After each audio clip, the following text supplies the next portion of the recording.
배려라는 제목을 가지고 말씀을 나누려고 하는데, 정말 우리는 이 내용이 너무나 광범위하고 또 적용해야 될 내용들이 정말 많이 있습니다. 그러나 예수님에게 있어서는 딱 초점이 누구에게 있느냐? 제자들에게만 있어요. 제자들. 물론 지금도 제자들에게만이냐? 그렇지 않죠. 지금은 얘기합니다. 지금은 오늘 본문의 상황으로 볼 때. 그래서 그런 비밀들을 오늘 좀 발견했으면 좋겠다. 인디아나주의 실제로 작은 마을에서 브라이언이라는 이 어린이가 뇌종양으로 진단을 받고 매우 고통받는 상황인데, 방사능 치료로 인해서 머리카락이 다 빠져버렸어요.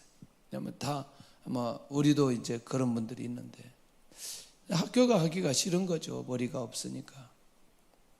부모님 권유로 할 수 없이 학교를 갔어요. 근데 학교에 들어가는 순간 브라이언이 놀라운 상황을 목격합니다. 학교생 전교생이 이 브라이언이 창피하지 않도록 머리를 다 깎아버렸어요. 이런 학교가 있다는 게 놀랍잖아요. 지금 만약에 이렇게 하자면 난리 날 거예요. 막 인터넷에 올리고 뭐. 그런데 정말 이 학교 선생님들과 이 학생들이 성숙한 사람들이에요. 머리가 있는 학생은 한 사람도 없게 되어져. 한 사람도. 정말 자기 친구를 위한 배려는 이렇게 아름다운 건데, 참 그 연탄길에서 본 내용 중에 한 가지는 정말 감동이 돼요. 감동이. 초등학교 선생님이 어린아이들을 이렇게 가르치는데, 어린아이 하나가 앉은 자리에서 오줌을 싼 거예요. 수업 중에. 이 선생님이 정말 지혜가 있죠. 어떻게 지혜가 있느냐? 물컵을 가지고 걔 책상 위에다 올려놓는 거예요. 이렇게 책상 위에 올려놓고 가서 이 물컵을 엎어버린 거예요. 무슨 말인지 이해되시죠? 그러니까 그 학생으로 하여금 수치감을 느끼지 않도록, 선생님이 실수했네. 근데 누구는 알아요? 자기는 아는 거죠. 선생님이 왜 이렇게 했는지. 별거 아니지만 저는 그 아이 평생에 이 선생님의 이 모습을 절대로 잊을 수 없을 거다. 절대로 잊을 수 없을 거다. 할렐루야. 예수님께서 제자들을 위해서 그동안 했던 배려는 굉장히 놀라운 거였습니다. 비유로 말씀하셨다는 거예요. 예수님과의 이별, 또 천국에 대한 비밀, 또 영적인 삶에 대한 이 모든 것들을 설명하실 때 직접적으로도 얘기하지만 주로 비유로 많이 사용하셨어요.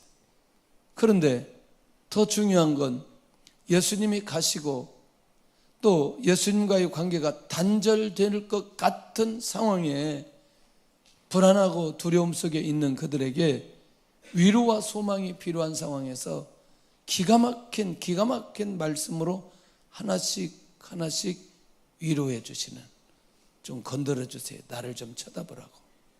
나를 쳐다봐. 오케이. 쳐다보니까 얼마나 예쁘냐. 자, 그 다음에 제자들이 가장 이해하기 힘든 것들은 무엇이냐? 예수님의 부활, 고난, 부활, 승천, 성령 강림. 자, 이 내용은 예수님이 아무리 이후의 삶을 얘기해도 영적으로 미약한 예수님의 제자들에게는 수용이 되지 않는다. 잘 받을 수가 없다. 이해하지 못한다. 받지 못한다. 그래서 예수님의 제자들을 그 수준에 맞게 주님께서 비유로 쉽게 알아듣도록 그들에게 말씀해 주셨다는. 지금은 이해되지 않아도 참 예수님이 제자들을 향한 이 배려는 3년 동안 이렇게 훈련시켰는데도 불구하고 그렇게 그 수준에 맞게 간다는 게 얼마나 귀하고 중요한지. 그러면 예수님께서 비유로 말씀하신 내용들을 보니까 천국에 관한 내용을 할 때 하나님의 나라 천국은 하고 밭에 값 주인 보아, 값진 진주를 찾는 장사, 좋은 진주를 구하는 장사, 물고기를 모으는 그물 비유, 뭐 이런 것들을 통해서 천국에 대한 비밀들을 하나씩 열어주셨어요. 이건 이미 일찍이 주님께서 제자들을 양육할 때 주셨던 내용들이에요. 알아듣는다? 못 알아듣는다? 못 알아듣는다. 오늘도 예수님께서 제자들에게 비유로 말씀하신 내용이 있어요. 오늘 이어진다니까요.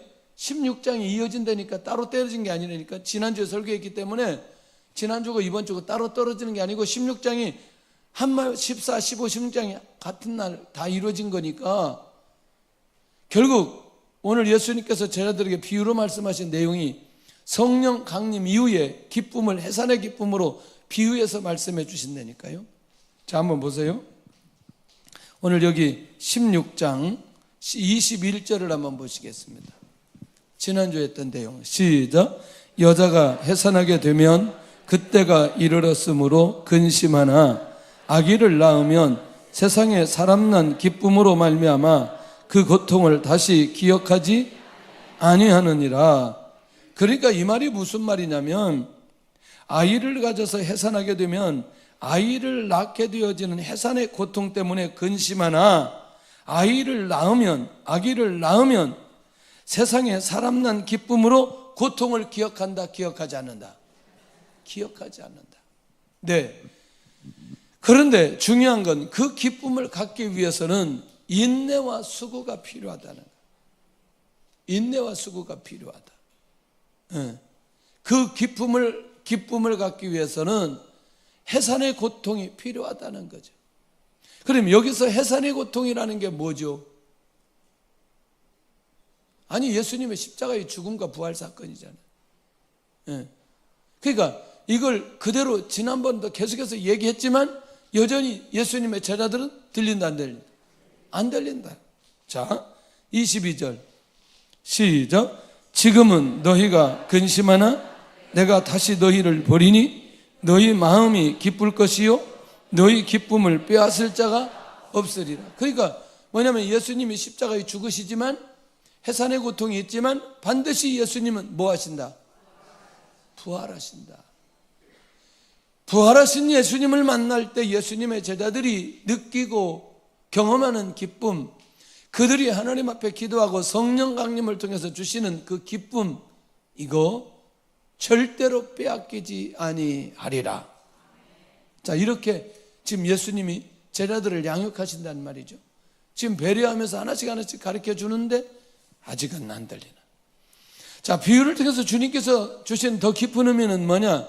해산의 아픔이 있지만 아기를 낳으면 그 기쁨과 고통과 비교되지 않는다. 기쁨은.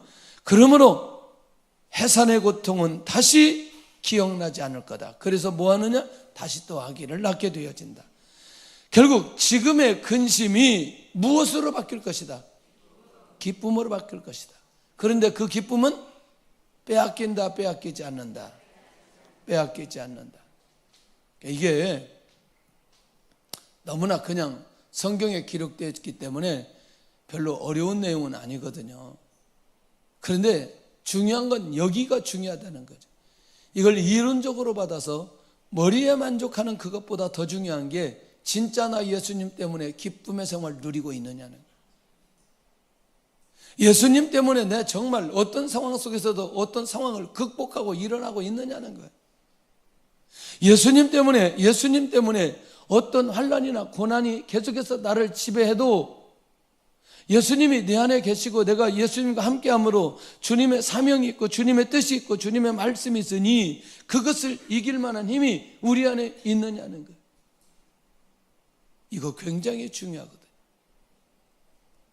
할렐루야. 전 야구를 잘 못해서 그런 느낌이 많지 않는데 홈런 친 사람을 해설자들이 뭐라고 말하냐면 잘 쳤다고 말하지 않고 잘 찍혔다고 얘기를 하더라고요. 잘 찍혔다. 그 얘기 들어보셨어요? 해설하는 사람을 통해서 홈런을 쳤는데 홈런을 쳤는데 저 사람을 잘 쳤다라고 하는 건 약간 수준이 낮은 사람이고, 해설을 잘하는 사람은 찍혔다고 말하는 거예요. 그러니까 이게 잘 때리는 것보다 이 배트에 완전히 찍히는 것처럼 맞으면 이게 홈런이 되는 거예요. 그런데 그렇게 치려면 뭐냐면 날아오는 공의 힘보다 내가 때리는 힘이 더 강해야 돼요. 이해되나요? 무슨 말인지? 그러니까 날아오는 그것을 내가 때리려면, 이 찍히게 하려면 나가는 힘이 있어야 된다니까요. 무슨 얘기냐? 진짜 우리 인생 가운데 삶 속에 이 기쁨을 가지고 홈런 같은 인생이 되려면 예수님이 내 안에 충만해서 내 안에 온 그 기쁨이 내 삶 속에 오는 수많은 환난이나 고난 같은 것들을 때려서 이길 수 있는 힘이, 영적인 힘이 있을 때에 홈런 같은 기쁨을 끊임없이 누리며 살아갈 수 있다는 거죠. 그런데 내가 밀리게 되잖아요. 밀리게 되면 맞고 밖으로 나가. 그걸 파울볼이라고 얘기합니다. 그러니까 정타로 못 맞으면 이게 삼진을 당하게 되고, 그러니까 결국 우리 안에서 내가 예수님을 통해 주신 그 기쁨과 그 감격이 얼마만큼 있느냐에 따라서 나의 현실을 뚫고 나가게 되어지는, 아주 간단한 거죠. 근데 이거를 이론적으로 자꾸 설명하려고 그래요. 설명을. 그냥 내 안에 예수님이 충만하면, 예수님이 이렇게 기쁨을 주셨다고 해서 예수님 때문에 주신 기쁨을 내가 누리면 우리는 살아가는데 어렵지 않다니까요. 예수님의 제자들이 그래서 순교의 자리에 가게 된단 말이죠. 오직 제자들에게 그 기쁨을 얻고 유지하도록 하시려는 예수님의 배려가 이 안에 있는 거죠. 이후에도 예수님의 제자들이 무엇이 있으면 좋겠다? 기쁨이 있으면 좋겠다. 자, 그렇게 해놓고 이제 두 번째는, 첫 번째는 이제 비유를 통해서 그렇게 기쁨에 관한 얘기를, 고난당하시고 부활 이후에 주시는 기쁨에 대한, 성령 강림을 통해 주시는 기쁨에 대한 얘기를 이렇게 다 하셨어요. 자, 예수님의 제자들이 뭘 가지도록? 기쁨을 가지도록. 할렐루야. 뭘 가지도록? 기쁨을 가지도록. 혹시라도 기쁨을 잃어버린 분들은 다시 회복하시길 바랍니다. 예수님으로 충만하시면 돼요. 예수님으로 가득하면 돼요. 예수님 중심으로 가면 되는 거죠. 할렐루야. 그것이 주님께서 우리를 배려하시는 것 중에 기쁨을 충만하게 가지도록 하는 비밀이 그 안에 있는 것이죠. 근데 사단은 중요한 건 우리 안에 있는 뭘 빼앗아가는 거예요? 기쁨을 빼앗아가는 거예요. 이런저런 사건들, 상황들, 또 말들, 경제적인 것들, 육체적인 아픔들, 모든 것들을 우리에게 가져다 주면서 우리 안에 있는 것들을 자꾸 어떻게 하려고? 빼앗아가려고. 빼앗기지 않아야 된다는 거죠. 예수님이 충만하면 절대로 빼앗기지 않는데, 두 번째는 뭘 약속하느냐? 예수님의 이름으로 기도하면 응답하시겠다고. 누구의 이름으로? 예수님의 이름으로. 자, 예수님의 고난과 부활, 승천, 재림에 대한 정리가 되어 있지 않는 제자들, 슬픔과 고민에 빠져 있는 자들에게 예수님의 관계가 멀어지지 않는다는 사실을 예수님이 여기서 밝혀주는 거예요. 혹시라도 예수님이 십자가에 죽으셨다고, 예수님이 부활하시고 승천하셨다고 해서 예수님과 제자들의 관계가 지금보다 멀어지지 않는 비결은 예수님의 이름으로 기도하면 응답해 주시겠다는 약속인 거죠. 할렐루야. 26절 한번 보겠습니다. 시작. 그날에 너희가 내 이름으로 구할 것이요 내가 너희를 위하여 아버지께 구하겠다는 말이 아니니. 그러니까 이제는 앞으로 누구의 이름으로 기도하도록? 예수님의 이름으로 기도하도록 예수님의 이름을 제자들에게 던져주는 거죠. 그러면 예수님의 이름으로 기도한다면, 날마다 예수님의 이름으로 기도한다면 그들은 어마어마한 특권과 그 엄청난 응답의 키를 가지고 있는데, 결국 그러면 그럴수록 예수님과 제자들의 관계가 멀어진다, 가까워진다? 가까워진다. 할렐루야. 결국 직접 예수님의 이름으로 구할 수 있도록 배려하시는 것은 결국 제자들의 기도에는 예수님의 관계가 멀어지는 게 아니고 더 친밀하게 유지되도록 하기 위한 주님의 배려가 그 안에 있다는 것. 그날에, 어떤 날에 사도행전 1장에 가서 보면 예수님의 제자들이 마가의 다락방에서 기도하는 걸 보게 됩니다. 예수님이 기도해요? 제자들이 기도해요? 제자들이 기도해요. 120명이 엎드려서 거기 기도하기 시작합니다. 누구의 이름으로? 예수님의 이름으로. 그러니 우리가 예수님의 관계를 아무리 멀리하고 싶어도 이미 우리는 누구의 이름으로 기도하고 있다? 예수님의 이름으로 기도하고 있다. 누구의 이름으로 하나님께 나아간다? 예수님의 이름으로 나아간다. 이건 굉장히 놀라운 비밀입니다. 할렐루야. 저와 같은 사람은 예수님의 은혜를 알기가 굉장히 어려워요. 왜냐하면 모태신앙이기 때문에, 종교 행위를 너무나 많이 했기 때문에, 교회 와서 예배 보고 교회 와서 놀고 생활은 다 교회 생활인데 나는 예수님이 주시는 은혜를 마음껏 누리지 못하고 그렇게 교회를 다닌 적이 정말 많이 있다는 거예요. 가서 예배 봐요. 할렐루야. 너무나 재밌어. 왜? 예배 시간에 막 장난치고 막 왔다 갔다 하고, 예배 끝나면 뭐 온 교회당 돌아다니고 있는 거 뭐 다 부시고 깨고 뭐 다 이래.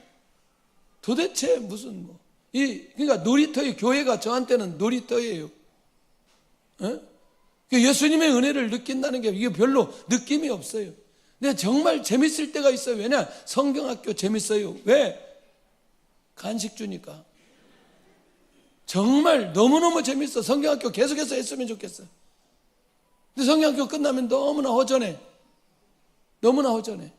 시간이 지나고 나서 깨닫게 됩니다. 그렇게 평범한 은혜는 누구든지 알 수 없지만, 물론 저를 위해서 누군가는 기도하고 애통함으로 그래도 내가 교회 안에서 자랐다는 게 너무나 감사한 일이에요. 그 평범한 삶을 살게 하신 게 주님의 은혜였다는 사실을 나중에 시간이 지나고 나서 알게 되어지는 거예요. 그 안에서의 환경, 교회 안에서의, 그때는 비록 내가 복음을 잘 모르고 예수님을 잘 모르고 은혜를 잘 모르고 기쁨을 잘 모르고 기도도 잘 모르고 내가 교회에 다니기는 했지만, 시간이 지나고 나서 보니까 정말 그게 주님의 은혜였고 주님의 사랑이었고, 보이지 않는 기도를 통해 하나님께서 그렇게 인도해 주신 것을 생각해 보니 너무나 감사한 거예요. 너무나. 할렐루야. 그러니 시간이 지나고 나서, 그러면 예수님의 제자들이 지금 예수님이 이렇게 배려하고 사랑하고 그들을 양육하고 축복하는 내용을 이후에 깨닫는다, 깨닫지 못한다? 깨닫지요. 지금은 깨닫지 못하지만 이후에 깨닫는 거죠. 눈이 열려지니. 그러니까 이미 주님은 예수님의 제자들이 아직 그 수준이 되지 않아도 예수님께서 끝까지 친밀하게 그들 관계를 유지하겠다는, 주님께서 그걸 지금 계속해서 말씀하는 거 아니냐는 거예요. 왜냐하면 떠나시는데 그 관계가 멀어질 것에 대한 두려움을 예수님이 잘 알고 있기 때문에, 예수님의 이름으로 내가 기도하는 특권을 너희들에게 내가 주고 있지 않느냐. 너희들이 내 이름으로 구하기만 하면 응답해 주신다니까. 그러니까 여전히 예수님은 그들과 함께하고 있다는 사실을 그들로 하여금 지금 이 비밀을 하나씩 열어주고 있다는 게 너무나 감사한 거예요. 너무나 감사해요. 그러니 이 제자들과 더불어, 기도와 더불어 약속한 게 뭐냐면 이런 거죠. 15장 7절에는 무엇이든지 원하는 대로 구하라 그리하면 이루리라. 그럼 무슨 말이냐면, 제자로서 열매를 많이 맺을 수 있는 통로는 무엇이다? 기도라고 하는 걸 통해 통로를 열어주시고 주님의 이름으로 기도하면 응답해 주시겠다. 그렇게 약속해 주시는 거란 말이에요. 할렐루야. 야, 이건 너무너무 중요한. 어젯밤에 문자가 왔어요. 문자가 왔는데 우리 중등부 학생이 친구가 가출을 했대요. 가출을 했는데 이 교회 와서 자도 되냐고.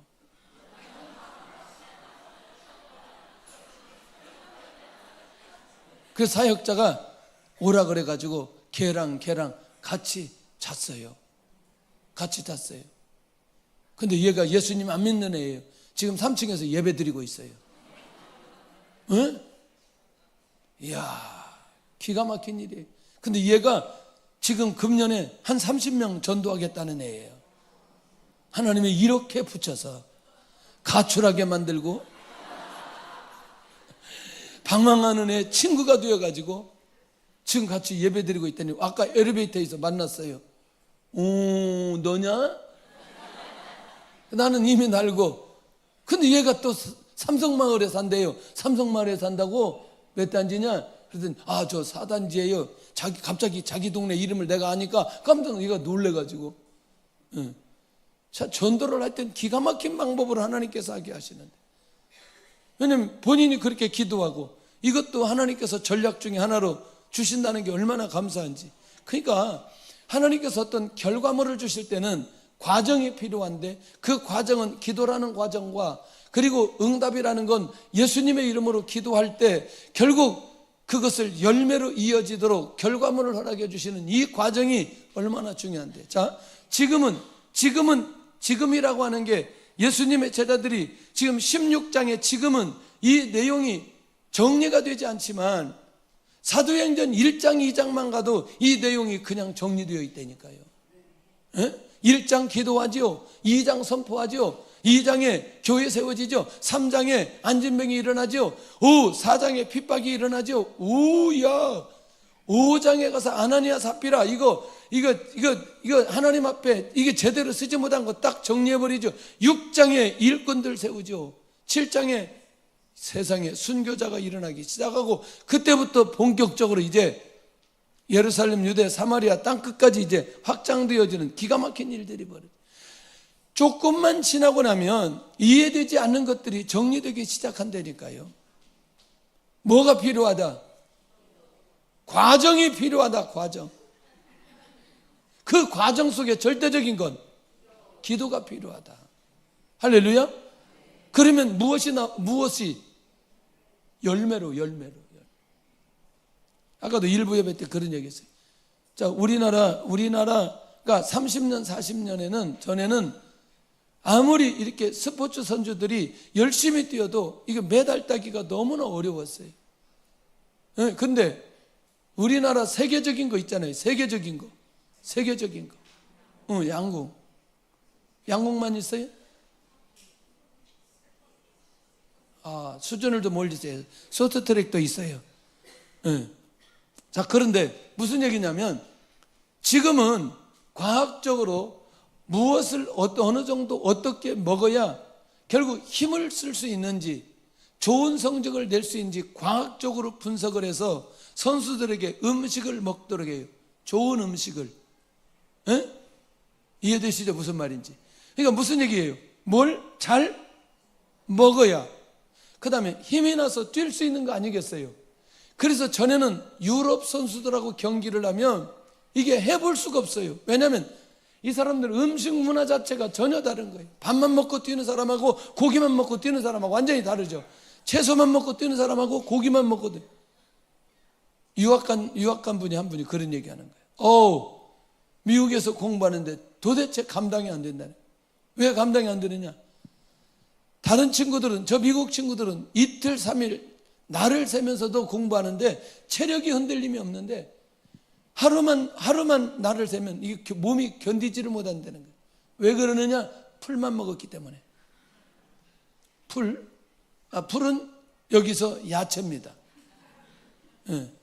힘이 없어. 몸에는 좋을지 모르지만 힘이 없어. 몸에 힘을 낼 수가 없어. 무슨 얘기냐? 기도하지 않으면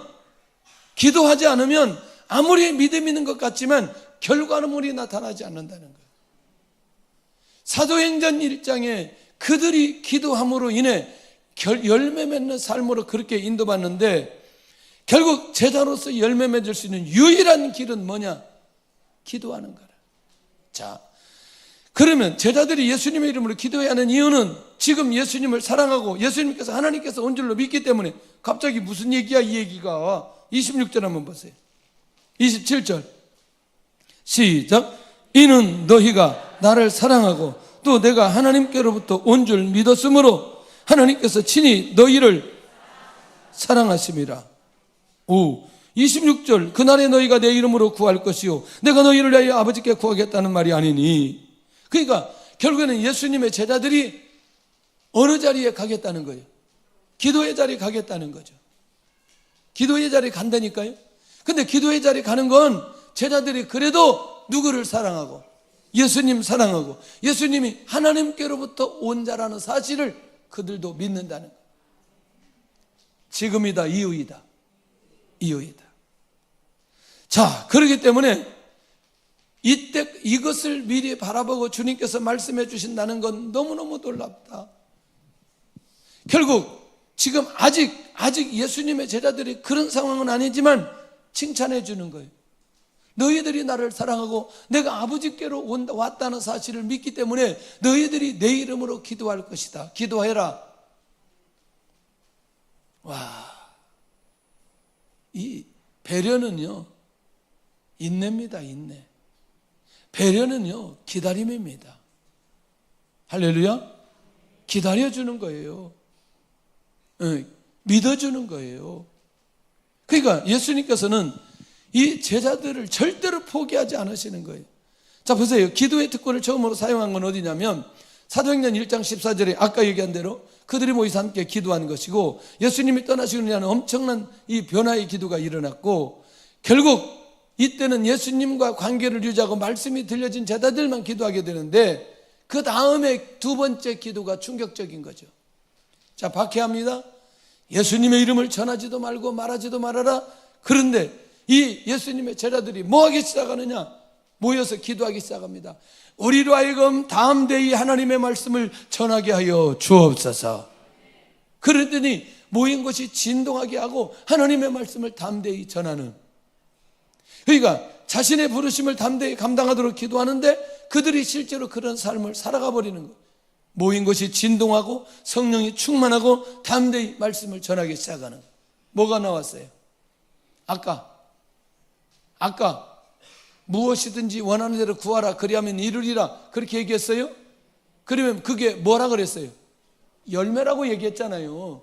그러면 지금 이들이 사도적 삶을 살아가는데 사도적 삶을 살아가는 건 결국 뭐죠? 열매이죠. 그러면 그렇게 하기 위해서 그들이 뭐 하고 있어요? 지금 기도했다니까요. 그러니까 이거를 이미 예수님이 제자들로 하여금 그렇게 살 수 있도록 양육해 놓았기 때문에 예수님이 제자들이 기도한 것 아니겠어요? 그렇죠? 그러니까 모인 것이 진동하는 역사가 일어나고 담대히 복음을 증가하는 열매가 그들 안에 자연스럽게 일어나게 되어지는, 할렐루야. 놀라운 일입니다. 놀라운 일이에요. 진짜 기도하면 응답이 되나요? 역사가 일어나나요? 할렐루야. 너무나 놀라운 일이죠. 제가 김명현 목사님 이렇게 교회 개척하는데 의자는 뭐 이렇게 하고 싶었어요. 의자를 주문 딱 했어요. 그랬더니 또 전화가 왔어요. 목사님, 저기 음향 영상 장비 해주면 안 되겠냐고. 하여튼 뭐 알았다고 안 된다고 뭐 해버려.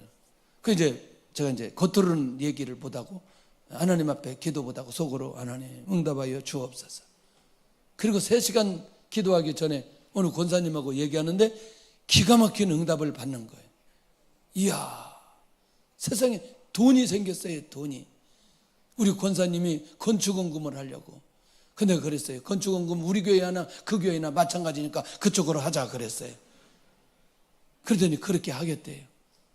그리고 또 기도할 때 한 200~300만 원 모자라는데 우리 함께 기도합시다. 그랬더니 또 기도가 끝나자마자 그 권사님이 조금 더 나오면 그것도 본인이 하겠다는 거예요. 자, 저한테는 일주일 동안 기도하면서 하나님 앞에 나갔는데 하나님께서 주신 응답이라는, 별로 아멘 안 하지만 응답이에요. 저한테는 엄청난 응답인 거예요. 응답인 거죠. 이런 응답들을 한두 번 받는 게 아니라 수도 없이 받기 시작합니다. 수도 없이. 사역할 때 수도 없이 받기 시작하는, 이걸 어떻게 말로 설명할 수 있어요? 하나님의 사역을 말로 설명할 수 있어요. 오늘 예배를 놓고도 계속 기도합니다. 3시간 기도할 때 기도하고 또 오늘 새벽에도 기도하고 하나님 예배는 이렇게 인도하여 주시고 역사에 주옵소서. 그런데 놀라웠게도 기도할 때마다 반드시 열매 맺는 사역으로 갈 수 있도록 역사해 주신다는 게 너무너무 감사한 거예요. 자, 예수님이 나와 함께 하신다는 것을 무엇으로 알 수 있느냐? 이 말이 도대체 뭐냐? 그러니까 예수님이 나와 함께 하신다? 내가 예수님 안에 있고 예수님의 말씀이 내 안에 있다는데, 이게 다시 아까 기도에 관한 걸로 연결이 되는 거거든요.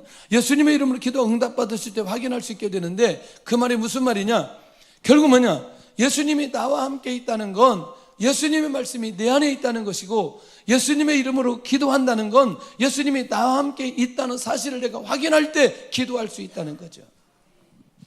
그러니까 이제 이 말이 무슨 말이냐면, 핵심은 예수님이 떠나 계시지 않고 언제든지 함께하고 있다는 사실을 지금 제자들에게 확인시켜주고 싶은, 나는 반복적으로 주님의 이름으로 기도하고 응답을 받느냐?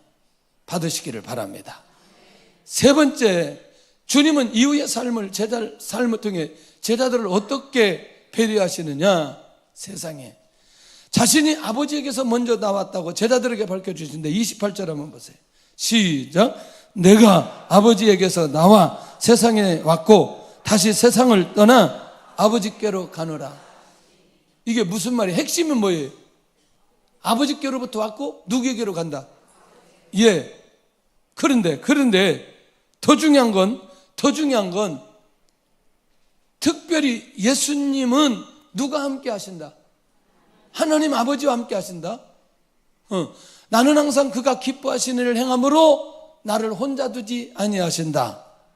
자, 그런데 지금 이제 하나님과 아들과의 관계와, 그리고 예수님은 그 아버지가 계신 그곳으로 가신다는 게 사실 지금 28절의 핵심이거든요. 다시 세상을 떠나 누구에게로 가노라? 아버지께로 가노라. 다시 이들을 향한 배려가 뭐냐면, 예수님의 이후의 삶이 무엇인지를 미리 알려주시고 있다는 거예요. 누구에게로 간다고? 그러니 예수님의 승천에도 예수님의 제자들은 뭐 하지 말아라? 당황하지 말으라는 거예요. 예수님의 선제성, 사람들과 제자들에게 알려주시는데, 예수님을 향한 믿음의 기본은 예수님이 누구인지 아는 데서부터 출발해야 되는데, 불안한 제자들을 위해서 그들이 갈 곳을 예배하러 가신다는데 이미 우리는 계속해서 들었잖아요. 내가 너희를 위해서 거처를 예배하러 간다? 거처 예배하면 다시 온다? 너희를 영접하여 나 있는 곳에 가게 하신다? 그러면 제자들을 위해서는 예수님이 어떻게 하셔야 돼요? 가셔야 돼요? 계속 있어야 돼요? 가셔야 되는 거죠. 그러니까 내가 세상을 떠나 아버지께로 간다는 얘기를 예수님께서 계속해서 반복적으로 얘기하는 건, 결국 예수님이 이 제자들을 힘들고 어렵게 만들려고 하는 게 아니고, 예수님의 제자들을 위해서 예수님이 떠날 수밖에 없다는 사실을 그들에게 가르쳐주고 있다는 거죠. 할렐루야. 예. 엄마가 아이를 떠날 때, 아이가 잘 엄마를 떠나지 않을 때 막 아이에게 설명을 하고 엄마가 어디 갔다 와야 된다고 하고 이렇게 말하는 이유는 무엇 때문이죠? 아이가 불안하지 않도록 하기 위해서. 불안하지, 갔다가 올게. 자꾸 아이를 설득하는 건 그 아이의 불안함이 없어지도록 하기 위한 게 엄마의 목적 아니냐는 거죠. 예수님의 제자들이 승천에 대한 확신, 재림에 대한 확신이 있다면 예수님이 이렇게 자세하게 설명하지 않죠. 그냥 한 번 하고 끝나버리죠. 14장부터 계속해서 예수님께서 반복적으로 얘기하는 게 떠나신다는 거거든요. 가신다는 거거든요. 제자들의 미래에 대한 두려움을 확실하게 해결하시는, 자기 스스로의 미래, 예수님의 미래, 이것들에 대한 두려움을 예수님이 해결하기 위한 목적이 이 안에 있다는 게 너무나 놀라운 비밀이죠.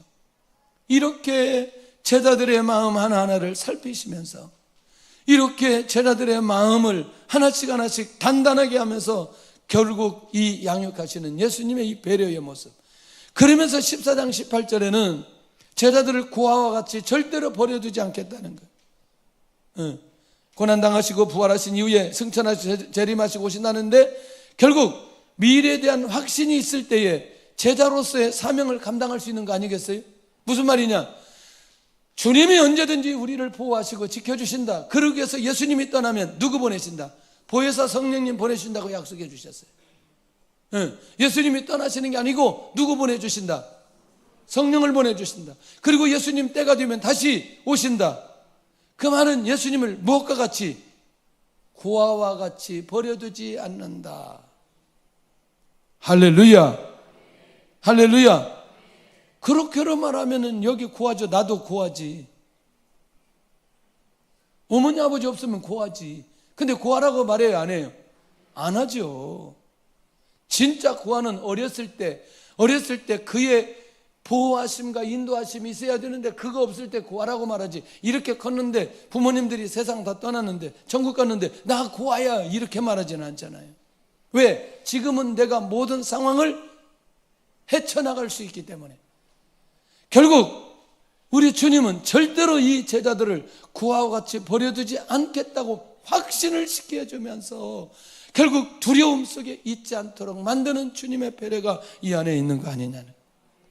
제발 좀 우리 우울하지 않기를 바랍니다. 뭐 혼자라고 얘기하고 혼자 가서 계속 혼자 가서 좀 같이 커피도 좀 같이 마셔야지. 혼자 어디 커피숍에 가서 혼자 하루 종일 앉아있고 정성맞게 그렇게 하지 말라는 거지. 뭐 어떻다고 혼자 그렇게 앉아있냐고. 혼자 있는 시간 많은 사람 위험해요. 항상 공동체에 함께하고 있어야 돼요. 할렐루야. 체질적으로 혼자 있는 사람은 좋아하는 사람, 이거 별로 이 관계 속에서 건강하진 않아, 이게. 그래서 이 사회성이 있는 게 굉장히 중요하다는 거죠. 아이들도 여러 집에 있는 아이들이 괜찮은 사회성이 있어요. 또 그렇게 하려니까 또 얘기가 복잡해지게 할 얘기가 많아지는데, 이거. 그래서 교회 와서도요, 공동체와 함께 해야 되는 거예요.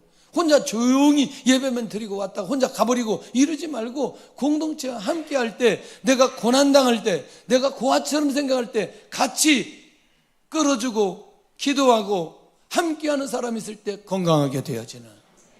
할렐루야. 죄를 지어도요, 공동체가 있는 사람은 훨씬 더 빨리 회개합니다. 빨리 제자리에 오게 됩니다. 낙심해도 실패해도 공동체가 있는 사람은 빨리 일어나게 되어져요. 왜? 우리 주님께서 옆에 있는 사람을 통해서 그를 세우기를 원하시는 거예요. 할렐루야. 그러니 우리 주님은 절대로 고아와 같이 우리를 버려두지 않는다, 믿으시기를 바랍니다. 예수님의 고난으로 인해 제자들이 두려움에 있지 않도록 그들을 배려하게 해주신다는 게 얼마나 감사한 일이, 얼마나 감사한 일. 엊그제도 그랬어요. 제가 누구한테 혼자 막 걷는 운동한다고, 그런 운동 하지 말고 공동체 운동하라고 그랬어요. 뭐 혼자 그렇게 뭐 좋다고 혼자 걷냐, 막. 얼마나 재미없어 걷는 거. 그 사람들 대부분 어떻게 하는 줄 아세요?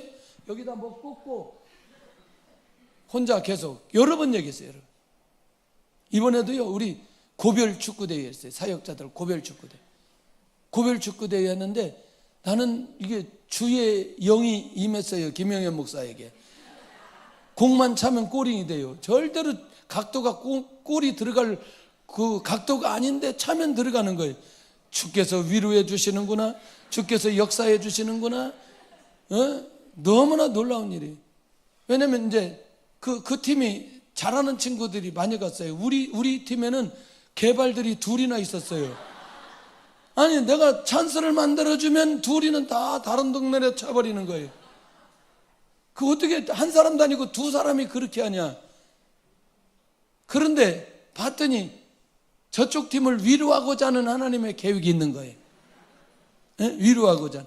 그러니까 이거를 공동체를 통해서 같이 확인하고 같이 공유할 수 있다는 게 얼마나 감사해요. 경기를 통해서 그걸. 근데 그 시간은 제가 너무나 1월 달에 축구하고 처음 하는데 이게 목숨 걸고 같이 했어요. 목숨 걸고 같이. 너무나 좋아요. 그런데 그렇게 하다 보면 마음적으로 고아처럼 느끼는 마음은 있지 않아요. 무슨 말인지 기억할 수 있기를 원합니다. 함께 하시기를 바랍니다. 순모임에 안 나가는 분들 함께 하시기를 바랍니다. 그 순모임 안에는 하나님의 일하심이 있어요. 나보다 더 힘든 사람이 있고, 나보다 더 나은 사람이 있고, 나보다 더 집중적으로 하나님을 경험하는 사람이 있고, 그렇지 못한 사람이 있고, 그 안에서 많은 하나님의 일하심을 경험할 수 있다. 할렐루야. 자, 예수님께서는 아버지가 계신 곳으로 가신다고 미리 말씀하시는데, 결국 이 말은 아까 얘기한 대로 미리 승천을 준비하시도록, 당황하지 않고 자기들 자신의 사명을 감당할 수 있도록. 자, 드디어 예수님의 제자들은 언제 달라져요? 예수님이 승천하시고 난 이후에 그들의 삶이 달라지기 시작하는 거예요. 왜? 이미 들었기 때문에, 양육되어졌기 때문에. 그러면 진짜 예수님께서 양육하는 진짜 배려는 무엇이냐, 이 얘기 들으면서 우리는 쓰러져야 돼요. 그들이 예수님을 사랑하기 때문에, 예수님이 어디로 가시는지, 이래서 이제 기도하고 막 이런 다 얘기 예수님이 다 하셨어요. 다 얘기하셨어요.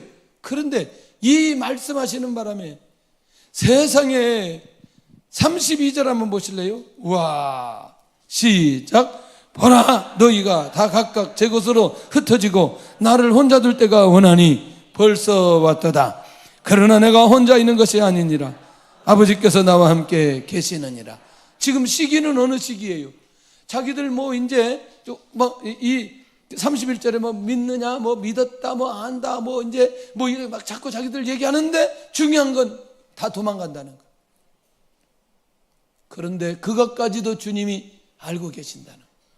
그것까지도 미리 얘기하신다는 거. 멋있어요? 너무나 멋있다. 그러니까 저 사람들이, 이 제자들이 나를 배신하고 주님에게 실망을 주고 주님이 더 고난 속에 들어가는 그 상황까지도 주님께서는 감당하고 있고, 그 사실까지도 그들에게 말씀하고 있다는 거예요. 예수님을 혼자 둘 때가 왔고 벌써 왔도다, 이렇게 말한다.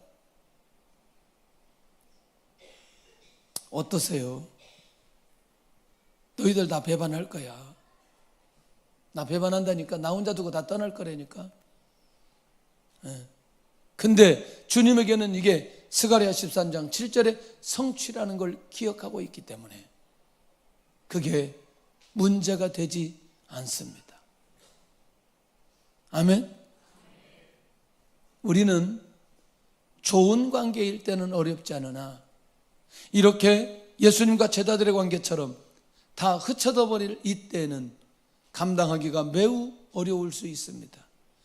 사람을 통해서 수많은 아픔과 관계 어려움을 경험하는 사람들은 오늘 이 말씀을 통해서 진짜 주님께서 나를 양육하시고 배려하시는 것이 무엇인지, 그럼에도 불구하고 우리 주님은 절대로 제자들을 포기한다, 포기하지 않는다. 포기하지 않는다. 포기하지 않는다. 할렐루야. 신앙 고백을 했지만 믿음이 약해서 무너진다는 걸 미리 예수님께서 보시고, 결국 이 말씀이 어떻게 성취되느냐, 마태복음 26장 56절에 겟세마네 동산에서 예수님을 잡으러 무리들을 보면서 도망가 버리는 거예요. 세상에 뜨거운 열심과 열정이 있었던 베드로도 3번씩이나 예수님 부인하고 떠나버린다는 거예요. 오늘 우리의 삶 속에 무시무시한 건 바로 이런 대상이 있음에도 불구하고 그 대상과의 관계 끊지 않고 유지할 수 있다는 게 얼마나 중요한 일이에요. 이것보단 더 놀라운 배려가 어디 있어요? 잠시 잠깐 예수님을 배반하고 떠나지만 예수님의 마음은 그대로 유지하고 있다니까요. 십자가에 죽으셔도 부활하셔도 그대로 그 마음을 유지하고 있다니까요. 부르실 때 그 마음, 양육할 때 그 마음. 아멘. 할렐루야. 자, 제자들이 다 떠나가도 누가 함께 하신다고 하느냐?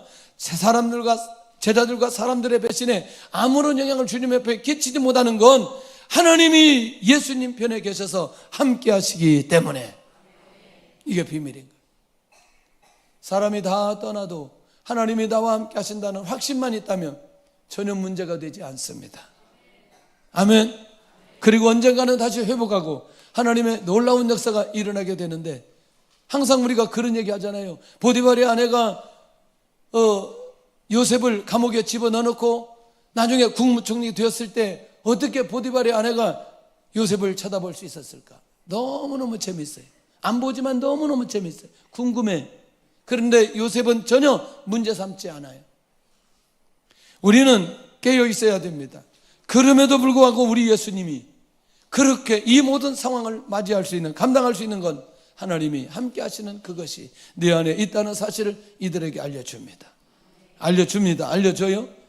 알아듣지 못하지만 그들을 하나씩 하나씩 알려주는데, 근데 시간이 지나고 나서 진짜 주님의 마음을 이해하고 주님을 붙들고 주님을 위해 평생토록 살아가는 제자들의 모습으로 바뀌어진다니까요. 특별히 함께 하신다는 약속은 모세를 부를 때 하나님이 함께 하셨고, 여호수아를 부르실 때 내가 모세와 함께 있는 것처럼 너와 함께 있을 것이라고 약속하면서 가나안 땅을 정복하게 하시는 하나님이 함께 하신다는 이 사실은 결국 인생이 예수님에게는 오늘 어쨌든지 이 땅에 오셔서 가는 그날까지 아버지의 뜻을 이루도록 하기 위해, 오늘도 우리가 아버지의 뜻을 이루도록 하기 위해 하나님 앞에 헌신하고 결단하는 사람이라면, 심지어 내가 실수하고 절망 속에 있었을 때에도, 고난 속에 있었을 때, 환난 속에 있을 때, 죄 가운데 있었을 때에도 하나님은 나와 함께하여 주신다.